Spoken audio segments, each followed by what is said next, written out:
Hello to my dozens of subscribers and multiple viewers. Yeah, so I had a just a burst of feeling the other day of just wanting so badly to know what the fuck is going on, right? And for once, it didn't feel so much like a problem or something to be like, oh, I'm doing non-duality wrong. You're not supposed to. All right, come on, buddy. My cat really wants in my lap. There you go. Yeah, the like the non-duality thing, like you're not supposed to ask about meaning, right? Um, but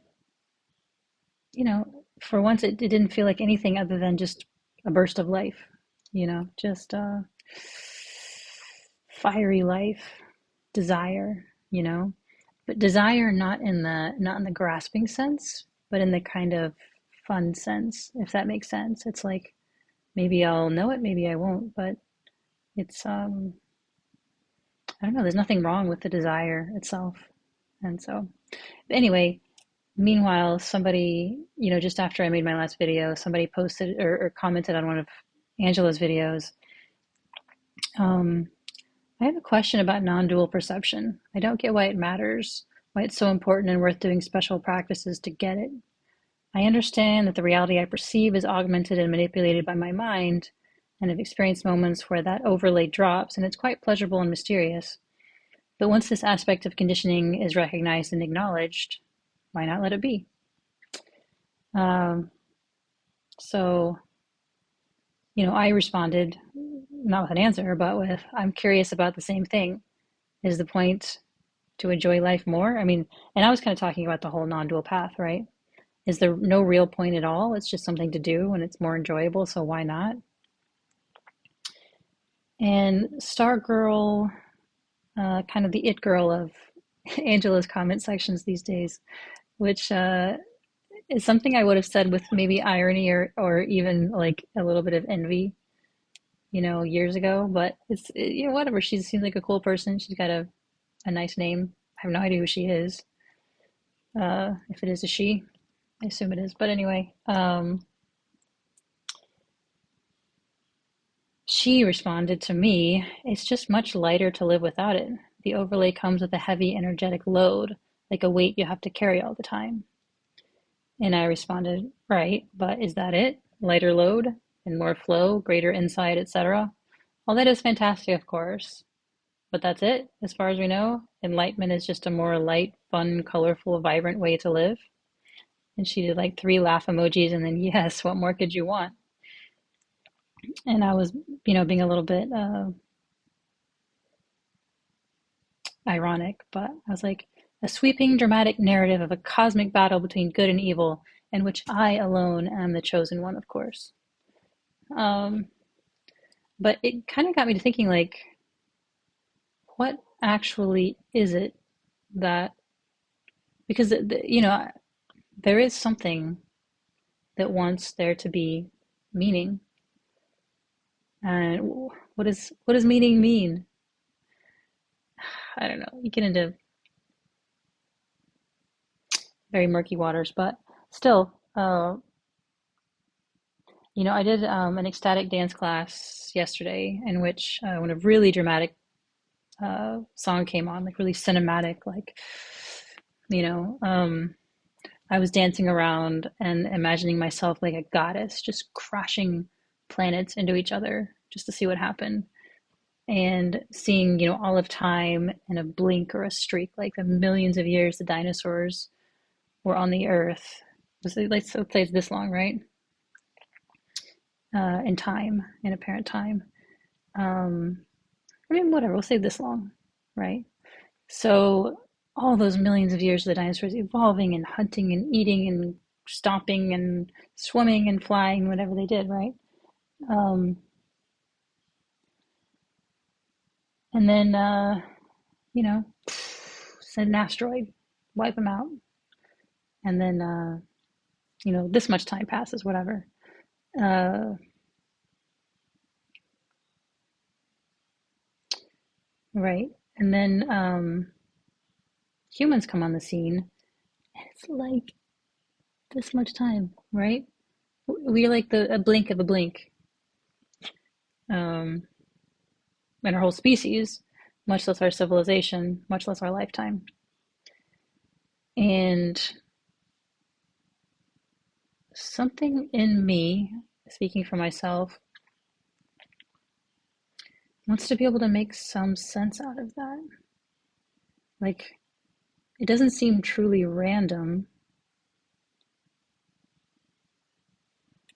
but it doesn't seem ordered either. And I guess kind of that's the point. This sort of this river of flow between chaos and rigidity that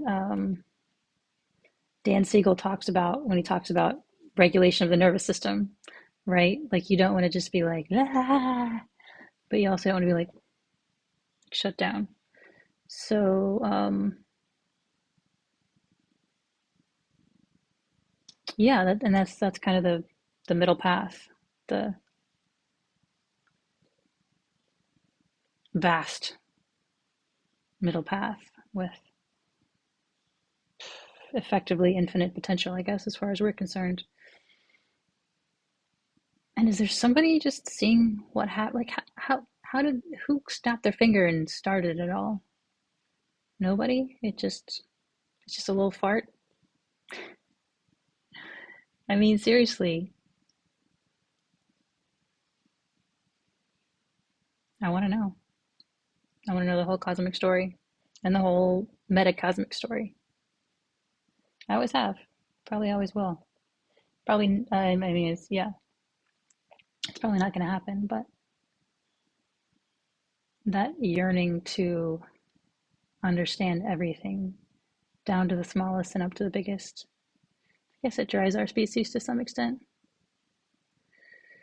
It's an instinct, kind of cool human instinct. Um, yeah, and I wrote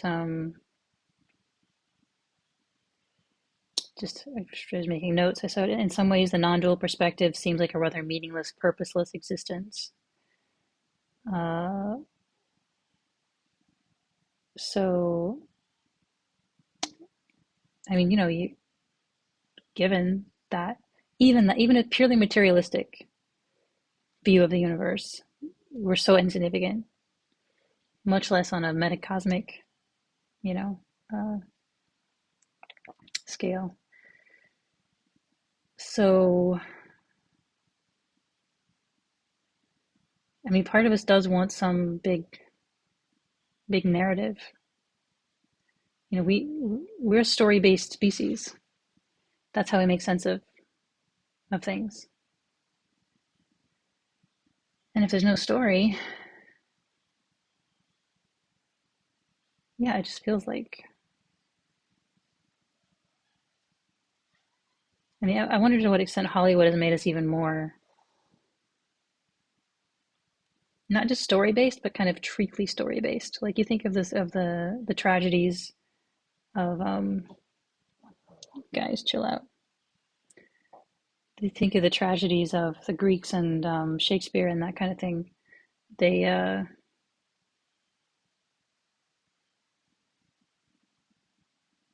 they weren't so treacly. They're more sophisticated than the kind of the slop that we tend to consume these days. Um, so so what?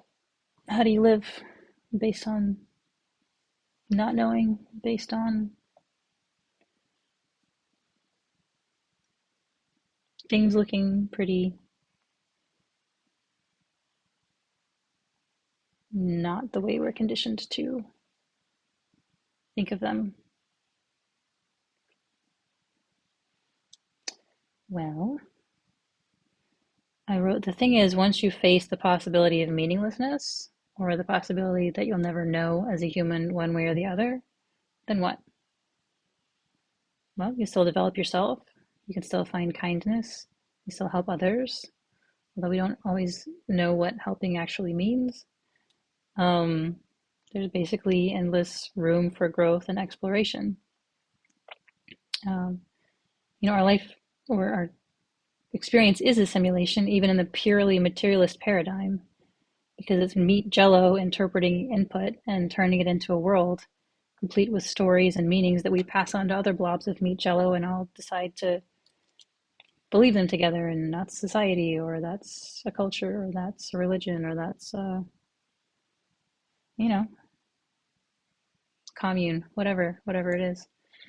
Um, and I told my husband, I'm like, even if it is all a simulation, even if it is like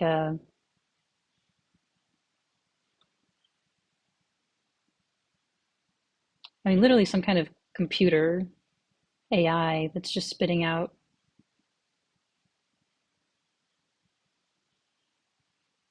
Like, what's the worst case scenario, right? Um, maybe the Matrix, maybe that, they're kind of spitting out the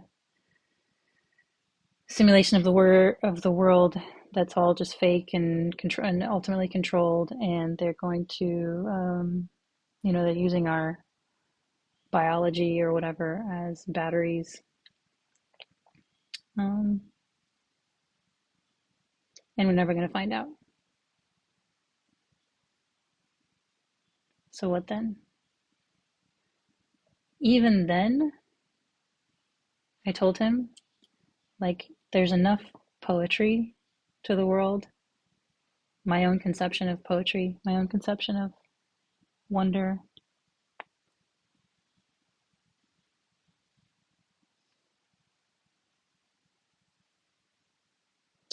If you can let it be, it's a really, really nice world. It's a really, really fascinating universe. And, I can't compel anyone or everyone to get together and figure out a way to make it more pleasant for everybody.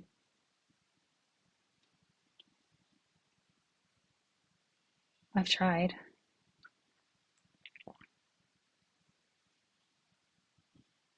but I can embody as well as I can, even in that case, the best of myself.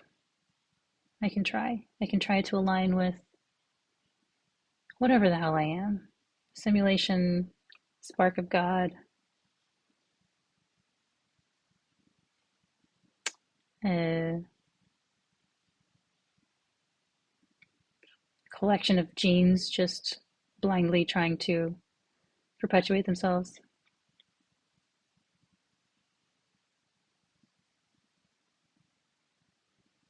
Whatever it is, it's fucking fantastic. And there's no reason to hurt each other. Because if experiences of, if my mystical experience is any indication, death is absolutely nothing to be scared of. But most people waste their entire lives fearing and trying to avoid death, and it seems like a waste to me. But I can't convince anybody of that. But I can do my best not to waste mine.